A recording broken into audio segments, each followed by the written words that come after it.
aí, galera, tudo bem? Aqui é Pri Suicum, apresentadora do Block Clash, programa de Web3 do Código Brazuca. Estamos aqui com o Tony Garcia, que é o founder do Código Brazuca. Fala alguma coisa aí, Tony. Galera, tudo bom? Mais um programa, né?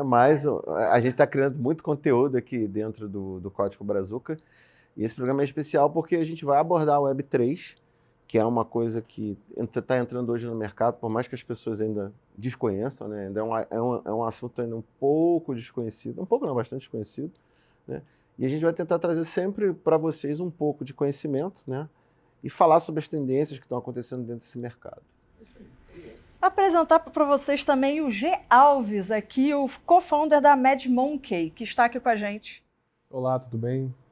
É um prazer estar aqui nessa tarde maravilhosa. Tudo bom, gente? Vamos tentar desmistificar aí um pouquinho o que é o Web3, o que são essas coisas. O que é o Web3, né? Muito tem se falado da Web3, do metaverso, desde que o Zuckerberg anunciou o que será, o que é, o que a mídia está falando sobre, porque a mídia também tem muito efeito social do que é pirâmide. Todo mundo fala que é pirâmide e tal. Agora vamos dar Mas golpe. Mas pra galera saber o que é o Web3, a galera sabe o que é o Web2, o que é o Web1?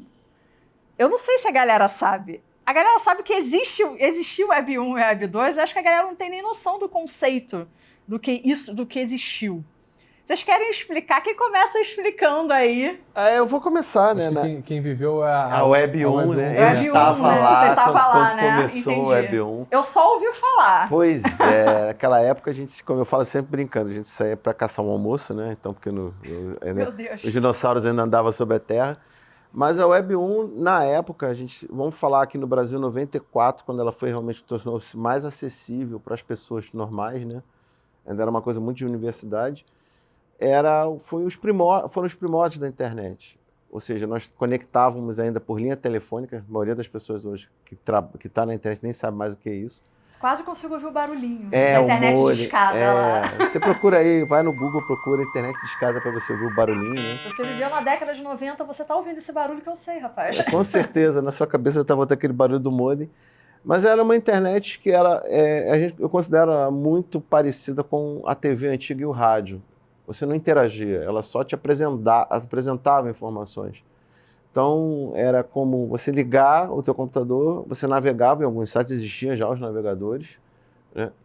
Mas era uma coisa muito estática, você lia o conteúdo, você não interagia, não existia nada que a gente tem hoje, por exemplo, você pega teu smartphone, vou passar um zap para fulano, vou falar com alguém que está fora do país, não existia nada disso. Isso era imaginável, cara. Não tinha como imaginar um negócio desse, A gente era apenas receptor de informações. Receptor. A internet, a Web1 era um grande jornal online. Exatamente. Online acho mais que se aproxima. Exatamente. E como eu falo, o mesmo conceito do rádio e da TV, você não conseguia interagir.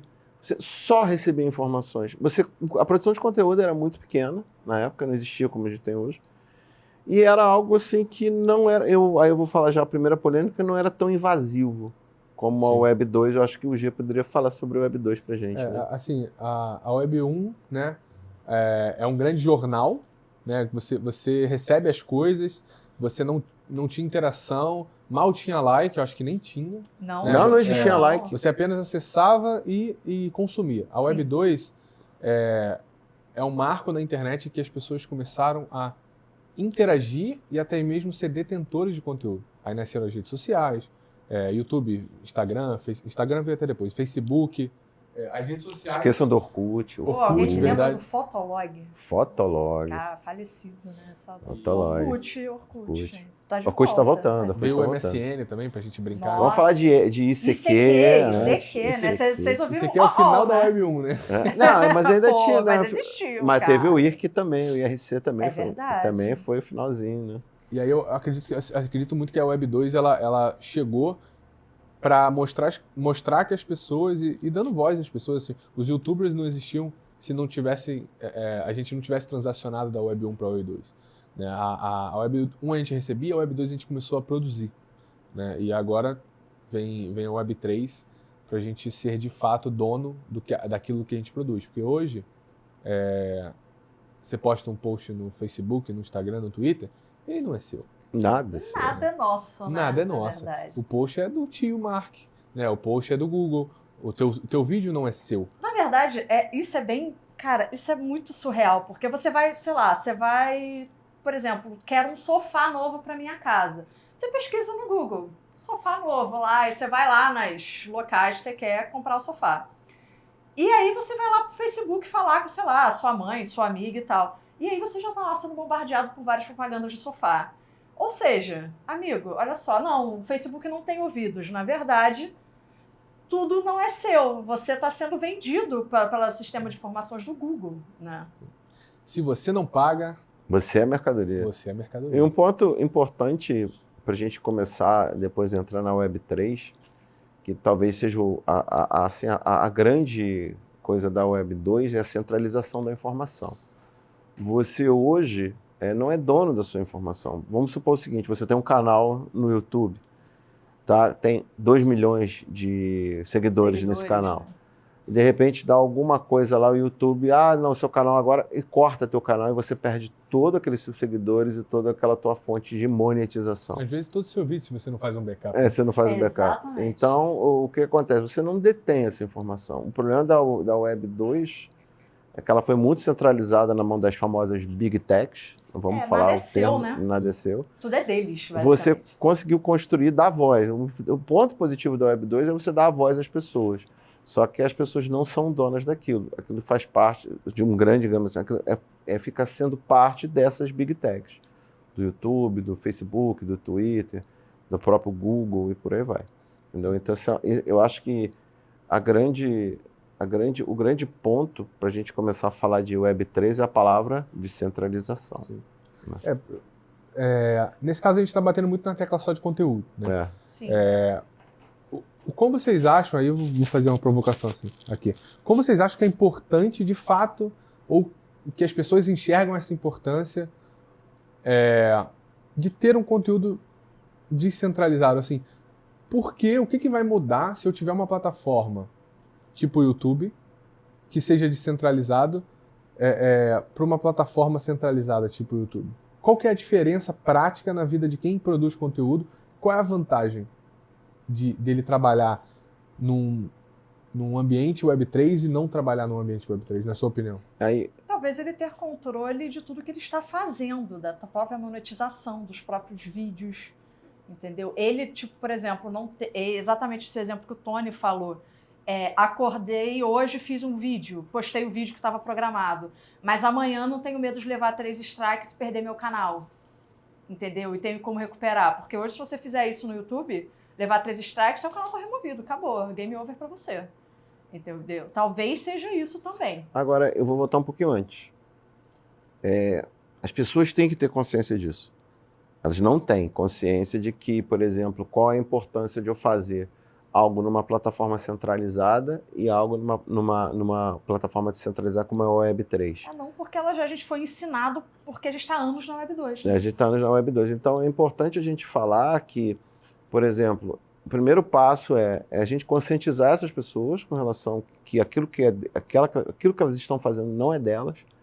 E segundo, mostrar para elas o seguinte: olha, você pode criar um conteúdo seu que não é perdido, é compartilhado, você monetiza. Quem assiste também pode ganhar, que é uma das grandes coisas que a gente pode até falar um pouco mais à frente sobre o Web3, que é o to earn, né, o ganhar. E, acima de tudo, você pode democratizar o acesso. Ou seja, você pode dar voz para as pessoas. Então, eu enxergo os 3 grandes pontos. Né? Primeiro, a conscientização, que é necessário. Segundo, o aprendizado daquela nova forma de você utilizar a internet, que é o Web3. E terceiro, você dar voz às pessoas e fazer com que elas até possam faturar, né, com relação àquilo que ela está fazendo de verdade. Então, acho que são três pontos que a gente tem que falar, né, deixar bem claro, que isso vai impactar muito a vida de todo mundo. O famoso papo que a gente estava tendo hoje, com grandes poderes e grandes responsabilidades. Né? Então, e esse é um outro ponto que a gente não pode deixar de falar, né? Que é justamente a parte de responsabilidade das pessoas. Nisso, cabe outro assunto. O Web3 é perigosa sem regulamentação. Aonde que vai dar? O que vocês acham? É perigoso. O Web3 é perigoso. Eu acho que o mundo descentralizado, o principal defeito, né? E aí, 70 aspas na frente e 70 Sim. atrás da palavra defeito. O principal defeito da Web3, na minha opinião, é que eu não acho ainda que as pessoas estão 100% preparadas. Seguras Eu não também, né? acredito, vou trocar a palavra, eu não acredito que elas estão 100% preparadas para poder viver isso de uma forma Com plausível. certeza. Né? Você não poder ligar para um banco e falar assim, ó, cometi um erro, ou alguém me roubou, ou eu dei mole e fui hackeado, sei lá, minha senha vazou, me ajuda, recupera minhas paradas para mim, recupera meu dinheiro para mim, não existe, não adianta. Sua senha vazar, o problema é seu. Se você for hackeado, o problema é seu. Né? É a tecnologia mais segura do mundo? Uma das, hoje em dia, com certeza. Sim, talvez. Mas mais seguras. a principal erro tá entre a cadeira e o teclado. Sempre foi, né? Sempre foi. Sempre foi, né? Sempre O foi. usuário sempre foi o principal Então, problema, né? acredito que o Web3 é muito perigoso porque não acredito que as pessoas estão preparadas ainda, na sua grande totalidade, para ter a responsabilidade de cuidar 100% das suas vidas. Elas deveriam estar, a gente deveria dar essa oportunidade para elas, com certeza. Eu sou liberal. Mas vai dar muito problema antes de dar certo. Não, vamos lá, novamente, vou falar a mesma frase, grandes poderes e grandes responsabilidades. As pessoas hoje, por exemplo, que utilizam o Web 2 e que tem toda essa estrutura que a gente está montada hoje em dia, elas são muito cômodas. Sim. Existe um comodismo famoso. Quer logar usando a sua conta do Google ou do Facebook. Você já está dando uma informação a mais para o Google e o Facebook que você está usando um serviço novo. Sim. Isso é uma questão cultural muito forte. Você tem hoje uma geração que está aí na Web 2 há 20 anos, né? Vamos dizer 20 anos. Por aí. 20 anos, Web 2, 20 anos, né? A geração 2000, 2001 já está Os millennials já estavam Os millennials já estão na Web 2. Os caras foram acostumados assim. Então você falar pro cara, olha, amiguinho, tu pegou lá tua criptomoeda, que seja transferiu errado, perdeu. Não tem para quem ligar, você pode, a gente fala também, cair no chão, ficar em posição fetal e chorar, porque não vai adiantar nada. Você perdeu o negócio. Então, parte muito também de uma coisa educativa. Aí, novamente, eu gosto da palavra, adoro a palavra educação. Isso para mim me soa bem nos ouvidos. Educar as pessoas nessa nova realidade, dizer para elas que elas têm um controle real agora das coisas, mas esse controle tem o bônus e tem o ônus. Ou seja, você, por ter mais controle de fazer determinadas operações, vamos falar das criptos, que é a mais conhecidas por todo mundo, né? Todo mundo conhece as criptomoedas, o Bitcoin, o Ethereum, o que vai. Você tem um ônus de saber que se você fizer alguma coisa errada, você perdeu aquilo. Sim, o grande problema, né? Que as pessoas também não estão preparadas por isso, e grande parte é culpa da educação, com certeza também brasileira, que faz parte, e muitos outros países que também não estão preparados educacionalmente para chegar numa Web3, é que se você fez besteira, vamos dizer assim, para não falar outras palavras chulas, com a sua cripto, a sua carteira, etc., o problema é teu. Você fez a besteira. Não é problema de outra pessoa. Não é tipo, você não vai ligar pro banco e tipo, me roubaram, perdi minha senha. Cara, não. Você fez a besteira. A responsabilidade é sua. Entende? E eu não sei se as pessoas estão preparadas para isso. E aí eu concordo com o G. Eu não sei se as pessoas têm cabeça para isso. A galera não tá com cabeça que o Bitcoin tá caindo. Meu Deus, estamos no inverno cripto. A galera tá sem cabeça para isso, cara. Uma coisa que eu acho importante a gente falar nesse primeiro momento aqui é que eu estava participando de um evento outro dia na Rio Crypto Hub, né? Sim. E se falou sobre o caso do Early Adopter. Né? Nós estamos no momento agora do Early Adopter. O que é o Early Adopter? Vou fazer uma comparação. Os primeiros caras que usaram não eram nem smartphones, eram telefone celular. Cara, era uma mala que tu carregava de tantos quilos que tinha um telefone. Hoje, por exemplo, está aqui o meu smartphone, que é um computador que faz um monte de coisa. Eu falo com o mundo via câmera, etc. Mas naquela época, ninguém imaginava isso. Era uma mala, literalmente. O peso do Early Adopter sempre é muito, muito mais intenso. Porque você, primeiro, além de aprender uma nova tecnologia, você tem que evangelizar as pessoas sobre essa nova tecnologia. As pessoas têm que entender que você não é um maluco. É. Esse é um grande problema. Também, mas aproveitando que a gente entrou na parte de cripto, o problema é desmistificar isso que eu vou falar agora. Tem muita gente que diz que o Web3 é criptomoeda, e a gente sabe que não é. Mas o problema é como desmitificar isso para todo mundo que está vendo, para a galera que está assistindo, porque a mídia já faz o favor de problematizar tudo, né? Que, tipo, cripto hoje é sinônimo de pirâmide. E macaco do Neymar. Cripto é isso, basicamente, graças à mídia hoje em dia. O boné de apezinho do Neymar que ele comprou lá, o NFT do macaquinho. Terão episódios para desmitificar isso que a mídia fez, tá, gente? Por favor, acompanhem. Então, o que vocês acham? Explica pra galera o que é Web3 e cripto e como elas estão relacionadas, para essa galera saber. Qual que é a diferença dela? Qual é a diferença, né? É o principal problema. O Web3 é um marco, como a gente falou de Web 1 e Web 2 já, o Web3 é um marco e cripto é uma tecnologia. Ponto final. Blockchain, NFT, cripto, tudo isso são tecnologias. O Web3 é um marco da internet em que essas tecnologias nasceram, são viáveis e estão sendo adotadas pela humanidade. Isso, estão fazendo parte dessa tecnologia, dessa parte da internet chamada Web3. Elas fazem parte dentro da Web3, entendeu? A Web3 não se resume só em criptomoeda, entende, gente? É basicamente isso. Uma boa analogia que eu fiz até para explicar à minha mãe que estava complicado, era para... Eu comparei assim, o que é geração Z, Rapaz. o que é geração Y, o que é geração Y, o que é boomer. É simplesmente a galera que nasceu num espaço de tempo e tem um tipo de economia que rege a vida dela. Então, tudo, assim, esses marcos, esses nomes, no fundo, são sempre pautados por dinheiro. Então, os boomers, eles viveram um certo período de tempo...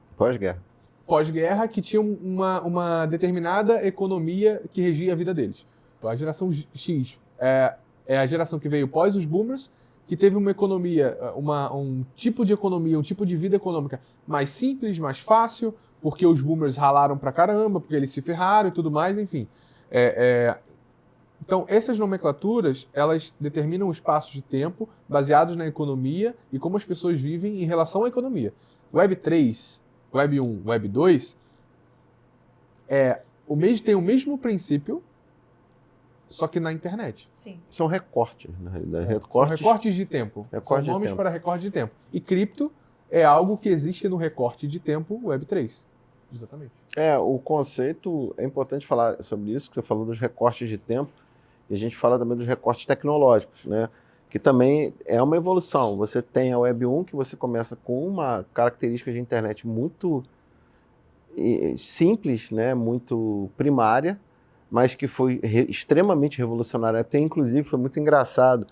Tem um vídeo do Bill Gates, ele estava num programa de... Eu não lembro o programa, mas esse vídeo é muito bom, que ele explica... Tentando explicar a internet para uma pessoa, mas qual a diferença da internet para a televisão, qual a diferença da internet para o rádio. Pro rádio. Mas você tem biblioteca... Eu não estava entendendo. E estava rindo dele, eu lembro. Tava rindo, E aí você tem a Web3 hoje, que tem uma série de conceitos, alguns bem abstratos, para a maioria das pessoas. Por exemplo, você tentar explicar um conceito assim, o próprio conceito de uma criptomoeda já é muito problemático para as pessoas normais. E a pergunta que sempre fazem, mas como é que isso vale dinheiro, porque isso não existe? Então, é aquele negócio sempre, você tem que ir para a economia, você tem que começar a falar, mas você fala, gente, basicamente é relação de confiança. Quem garante que o meu dinheiro vale dinheiro? Porque eu já não tenho mais um lastro, um ouro lastreando o dinheiro. Então é tudo uma relação... Já não tem mais há muito tempo, né? Desde a década de 70, agradeço ao Nixon. O que aconteceu? Não tem, assim, Então é uma relação de confiança. O Bitcoin, o Ethereum são coisas similares. Então é muito difícil explicar para as pessoas. A gente tem até o nosso famosa persona, a tia da unha, né? Que a gente fala brincando. Mas é uma pessoa que, cara, tudo bem, mas como é que eu uso isso na prática? Como é que isso vai mudar? Eu pergunto isso, qual é a aplicação prática que a gente pode falar da Web3 para essa galera que não tem a menor ideia do que seria isso? Por exemplo, a gente pode falar até da tia da unha, né? Se você quiser. Tem a tia da eu também explicação descobri outra tia, prática. a tia do Brigadeiro também. A Isso tia é do uma- Brigadeiro é boa também. A tia do que ela, Brigadeiro é que legal. ela, na realidade, o Web3, o que eu vejo hoje, são pessoas. A essência da Web3 são as pessoas. Hoje, quando a gente tem a Web2, a essência da Web2 são as Big Techs. A Web3, a gente dá uma volta, a pessoa começa a ser valorizada, porque ela pode, através de várias tecnologias que a gente tem hoje, gerar uma melhora para ela em termos financeiros e sociais, A gente dá poder para a menor parte da sociedade, que é o indivíduo, né? que é o indivíduo. Que nunca existiu. E que nunca existiu. E você permite, por exemplo, pessoas que estão em situações de vulnerabilidade social, pessoas que estão em situações assim, até fala, é óbvio, que parece meio imaginário isso, pessoas que estão até abaixo da linha da pobreza, a Web3 pode dar uma possibilidade para elas melhorarem de vida, mudar a situação, transformar a vida delas. Então, é uma coisa que muito disruptiva, é uma coisa que vai mexer muito com o que a gente tem hoje dentro do ambiente, dentro do status quo que a gente tem hoje na sociedade. Talvez isso esteja incomodando. É um ponto que eu levanto, né? Porque é muito... A partir do momento que você mexe com dinheiro também, né? Que a cripto é dinheiro, né? A coisa começa a ficar um pouco mais complicada para muitas das estruturas que existem atualmente. Então eu vejo que a Web3 ela é uma forma de dar o quê? Palavra, dar poder a pessoas, a A indivíduos. pessoas, principalmente, que não têm voz Que não na tem voz, sociedade. que não entende? tem voz na sociedade. Isso é um ponto que a gente está falando, né, tentando desmistificar novamente, né, a imagem errada que é passada, que o Web3 é criptomoeda e o NFT, que é aquele, como eu dia, pô, você está comprando um retrato de um macaco aí com cara engraçada valendo não sei quantos $1000. Não, tem toda uma parada por trás disso que a galera não fala, entendeu? Então, agora tem até polêmica, Não já está sei nem se, polemizado. só se não fala. Eu não sei se a galera só quer falar que é sistema de pirâmide ou se não é conveniente falar, Sim, entende? Então, o nosso trabalho, né, eu trabalho até de outras pessoas que estão falando sobre Web3, cripto, e desmistificando o que a mídia está fazendo com a população, é justamente falar, galera, não é isso que a mídia está falando, não é sistema de pirâmide, não é lavagem de dinheiro, para. O negócio social é de comunidade para comunidade. Tem um negócio bom por trás. A galera não quer que você saiba, entende? Então, ele quer dizer que é ruim, mas não é. não é. Então, acompanhe os próximos podcasts aqui do Código Brazuca para você ficar ligado que a gente vai falar tudo tintim por tintim para vocês ficarem acompanhando tudo bonitinho. Pode continuar. Eu queria falar um negócio, um exemplo de aplicação prática da Web3 em games. Web3 em games, ó, isso é uma polêmica muito perigosa. Vamos começar a falar. Porque não nasceu ano passado, mas explodiu ano passado. Explodiu mesmo. Os famosos NFT games, né? Só que assim, aí você acabou de falar que não é pirâmide e nasceu várias pirâmides ano passado. né? Muitas pessoas foram escamadas, né, cara? Mas, assim, foi triste. É aquilo que a gente falou no início. A responsabilidade, ela está no indivíduo, ela não está na entidade. Isso tem coisas muito boas que dão voz a qualquer um que quiser ter voz. Só que tem a parte ruim que, Tem também os pilantras, através né, da cara? engenharia social ou qualquer outra coisa, é muito mais simples, porque não tem ninguém regulando, Sim. você enganar alguém. Né? Sim. Então, essa é a parada da responsabilidade que a gente falou. Mas assim, falando de NFT game, eu não vi ainda alguém que acertou. Por enquanto, não. Eu não acho que nem o Axie acertou 100%. Não Né? não. A economia do Axie está fraca, né? Tem mais criptomoeda saindo do que sendo gerada, tem toda uma questão financeira ali que não está legal. Então, eu acho que na parte financeira, na parte de economia, ninguém ainda acertou de fato no mundo como fazer isso de uma forma plausível. Né? Eu tenho meus chutes, a gente fala aí disso direto. Eu acho que o primeiro jogo que implementar NFT sem implementar um token, né, dentro das suas skins, dentro das suas coisas e tornar esse NFT comprável através de tokens que já existem sem você criar o seu, não tentar criar uma economia aqui, cara, É complicado. Você não é presidente do Banco Central. O cara não conseguiu, você vai conseguir? Pelo amor de Deus. Tipo assim, criar uma economia é uma coisa tão complexa que nem os países se acertam. Então você quer criar uma economia para 100 mil pessoas, é uma parada muito difícil de ser feita, ainda mais se você avalia a sua moeda, a sua economia, numa moeda fiduciária, numa moeda que existe. Né? Então assim, o NFT dentro dos jogos, eu acho que é show, é o futuro. Quem não joga um jogo que seja League of Legends, o Counter-Strike faz isso, mas não com NFT, mas pô, eu tenho lá uma conta no LoL que eu não jogo mais há 8 anos, tá parada, tem 8 mil reais de skin, e se eu vender, tá contra as regras do jogo. Então eu não posso me desfazer ou vender ou gerar economia daquilo que eu lutei ou que eu comprei para ter e valorizou por causa da minha qualidade de jogo ou porque o jogo valorizou que seja. O NFT vem para isso, para eu poder transacionar e poder lucrar ou simplesmente transacionar de alguma forma que seja do meu desejo as minhas coisas dentro do jogo. Então, NFT dentro do jogo é uma coisa, você ter um token do jogo é outra, você ter uma economia do próprio jogo é outra. Eu acho que essas coisas, elas hoje só existem juntas, as pessoas só fizeram juntas, mas que no momento que for separado, aí a gente vai separar o joio do trigo. Eu acho que, eu acredito muito que NFT dentro de game e token dentro de game tem que ser coisas testadas separadamente para a gente entender o que vai acontecer. Se tiver um jogo sem token, mas que tem NFT, pode dar muito certo. Não sei, ninguém testou ainda. Pelo menos eu não vi. A indústria ainda não... Só para finalizar, para complementar e finalizar, a própria indústria de games ainda não acertou isso. A indústria tradicional ainda não acertou isso. Porque depois do boom que teve o Axie Infinity e muitos outros que teve ano passado e tal, cara, vários problemas. Bomb Crypto, SAC Cars, Zodiacs, enfim, vários scans que a galera sofreu. O grande problema também é múltiplas contas, bots, sabe? Tem muita coisa que muita galera da comunidade, próprios desenvolvedores, não conseguem resolver, sabe? Quando se trata de cripto. E há vezes vários... O único que está sobrevivendo, além do cripto, do Bomb, é o Axie Infinity, porque geralmente os jogos cripto sobrevivem no máximo 3 a 4 meses e morrem, porque todo mundo sai. Justamente porque você... Porque você suga toda a pool de recompensas. Você tenta criar uma economia em que o cara vai ganhar por não gerar nada de valor. Você mata qualquer moeda do mundo. Tipo, o dinheiro ele só funciona no mundo porque você recebe ele por ter gerado valor a alguém.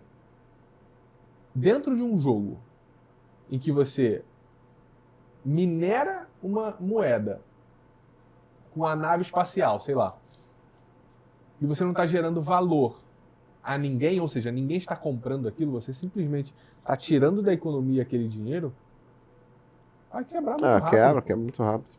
Eu vejo que eu acho um modelo muito assim para games, na minha opinião, que são os itens especiais de jogo. Não os pay to win, mas itens que te dessem alguma coisa diferenciada, até cosmético mesmo, que te fizesse assim, pô, como você falou, tem 8 mil reais em skin do meu LoL, tá parado lá. Você poderia, de repente, num jogo com NFT, transacionar isso, vender para sapar alguém o teu NFT, entendeu? E, obviamente, você... Aí a gente fala mais à frente sobre NFT, você ganharia sobre isso, o jogo ganharia sobre isso, e aquela pessoa teria aquele item que ela tanto queria, né? O Counter-Strike faz isso muito bem há muitos anos, só que não é NFT, né? Até que a Steam não quer NFT, por enquanto. Mas o Counter-Strike, ele...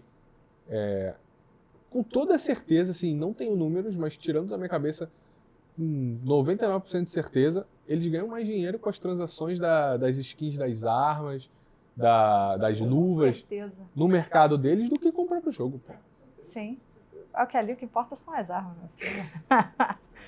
Sem sombra de dúvida. Gente, estamos encerrando aqui. Espero que vocês tenham gostado dessa edição do Block Clash, que é o programa da Web3 do Código Brazuca. Muito obrigada a Tony Garcia por estar aqui. Muito obrigada a G. Alves por estar aqui. E eu sou a Priscila Kuhn. Estaremos com vocês na próxima semana como sempre, trazendo e desmistificando problemas e coisas sobre o Web3, NFT e sobre essa nova geração que está chegando aqui. Então nos acompanhe para saber os próximos passos. Beijo, gente. Até a próxima semana. Tchau, tchau. Tchau, tchau, tchau, tchau, galera. Até mais, muito obrigado.